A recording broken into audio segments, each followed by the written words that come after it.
अभिभावक सभी को 26 जनवरी के मौके पर अपनी उपस्थिति दर्ज करने के लिए कार्यक्रम की शोभा बढ़ाने के लिए बार बार धन्यवाद।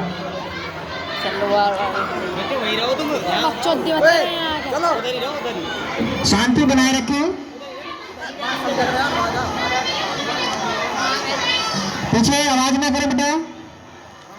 देखिए 26 जनवरी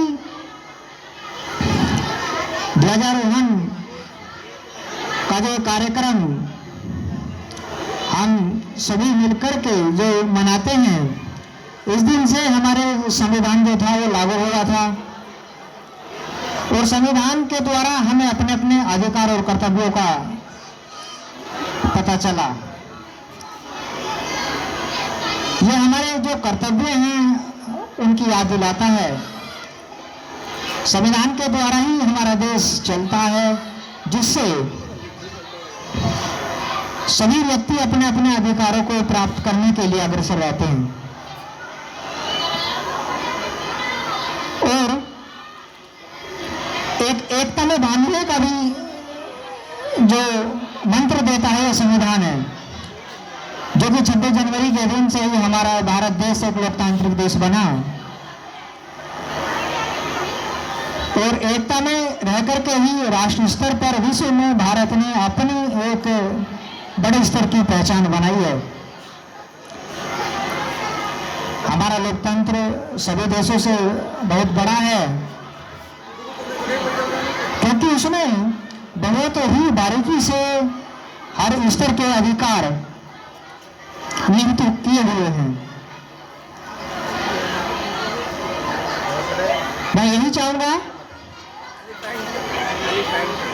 जो भी वास्तव में देखने को मिलता है वो ये है कि सभी बच्चे, अभिभावक जो भी कुछ है, ये नाटक और हंसने के जो बातें होती हैं उनमें ज़्यादा इंटरेस्ट लेकर के शांति से देखने का काम करते हैं, लेकिन स्पीच को सुनने में बहुत कम ध्यान।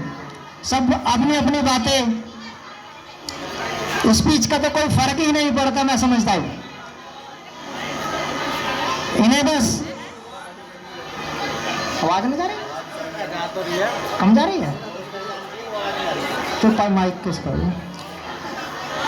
सभी स्पीच को भी ध्यान से सुना करें, क्योंकि केवल ये हंसना खेलना ही नहीं, कुछ समझने की भी जरूरत है इन चीज के ऊपर।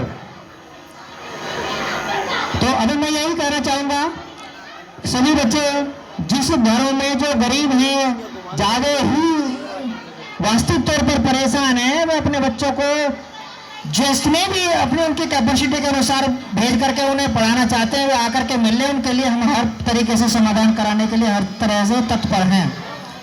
लेकिन बच्चों के अंदर ऐसी जिज्ञासा होनी चाहिए कि हम पढ़ें, उन्हीं के लिए हम हेल्प करने के लिए भी आगे आएंगे। लेकिन यदि कुछ बच्चे वास्तव में एक मस्ती के तौर पर जबरदस्ती वाला काम करने का प्रयास करें, तो ऐसी स्थिति में ऐसे बच्चों को हम भी अपनी तरफ से कोई लाभ देने के योग्य नहीं रह पाएंगे।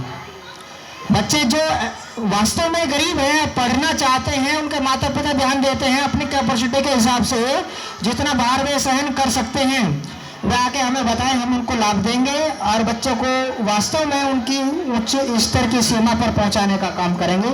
यही इसी वजह से विद्यालय आपके गांव में चलाने का जो काम किया जा रहा है, वास्तव में हमारे मन का ध्येय ही यही है कि गांव का प्रत्येक स्तर का बच्चा पढ़े और आगे बढ़कर के अपनी ऊंचाइयों को छुए, वास्तव में अपने योग्य बने।